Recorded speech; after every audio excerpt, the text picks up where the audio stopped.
Hello students, इस video में हम बात करेंगे हीट एंड मास ट्रांसफ़र के इंट्रोडक्शन के बारे में। तो सबसे पहले हम जानते हैं कि हीट क्या होती है। The energy in transit is termed heat. Transit का मतलब होता है कि जो मोशन में हो, जो चलती हुई चीज़ हो। तो मतलब the energy in transit is termed heat, मतलब जो एनर्जी अगर मोशन में है तो उसको हम हीट कह सकते हैं। दूसरा point, heat flow takes place from higher to lower temperature. Heat flow हमेशा ही हायर टेम्परेचर से लोअर टेम्परेचर की तरफ होता है।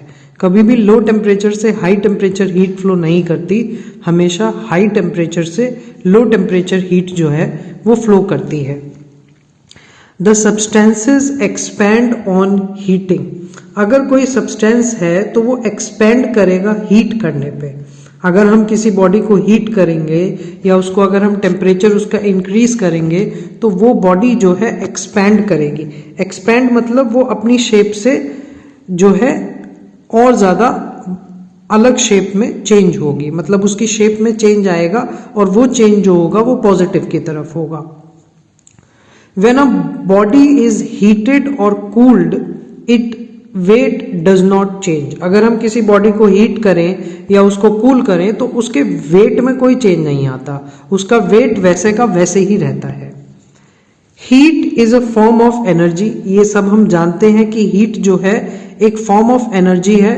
The molecules of a substance are in parallel motion. जो मॉलिक्यूल्स होते हैं वो पैरेलल मोशन में रहते हैं।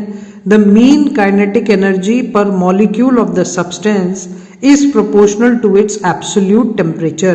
The mean kinetic energy per molecule, अगर किस मॉलिक्यूल की जो मीन काइनेटिक एनर्जी है किसी भी सब्सटेंस में is proportional to its absolute temperature, वो उसका जो एब्सोल्यूट टेम्परेचर होगा उसके साथ प्रोपोर्शनल होगी।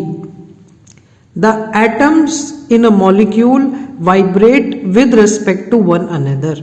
जो एटम्स होते हैं मॉलिक्यूल में वो वाइब्रेट करते हैं with respect to one another, मतलब आपस में एक दूसरे के साथ कोरिलेशन में वाइब्रेट करते हैं। Consequently a molecule has vibrational energy. इसीलिए हम कहते हैं कि मॉलिक्यूल के पास क्या है, मॉलिक्यूल के पास वाइब्रेशनल एनर्जी होती है। The whole molecule may rotate about one or more axes, so it can have rotational energy. जो पूरा मॉलिक्यूल है वो रोटेट कर सकता है अबाउट वन और मोर एक्सिस, एक या एक से ज्यादा एक्सिस के अबाउट वो रोटेट कर सकता है। इसीलिए उसके पास क्या होती है, उसके पास रोटेशनल एनर्जी होती है। Molecule also has translational energy due to its motion.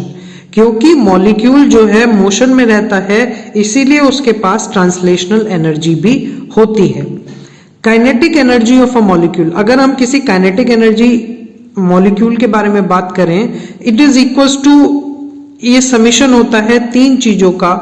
पहला है आपका वाइब्रेशनल एनर्जी, दूसरा रोटेशनल एनर्जी और तीसरा ट्रांसलेशनल एनर्जी। मतलब किसी भी मॉलिक्यूल की जो काइनेटिक एनर्जी होगी वो इन तीनों की एनर्जी के समीशन के बराबर होगी। So this was about the basics of heat and mass transfer की जो फर्स्ट यूनिट है उसका बेसिक्स है। इसका जो आगे का पोर्शन है we will study that in the next video. Thank you for watching.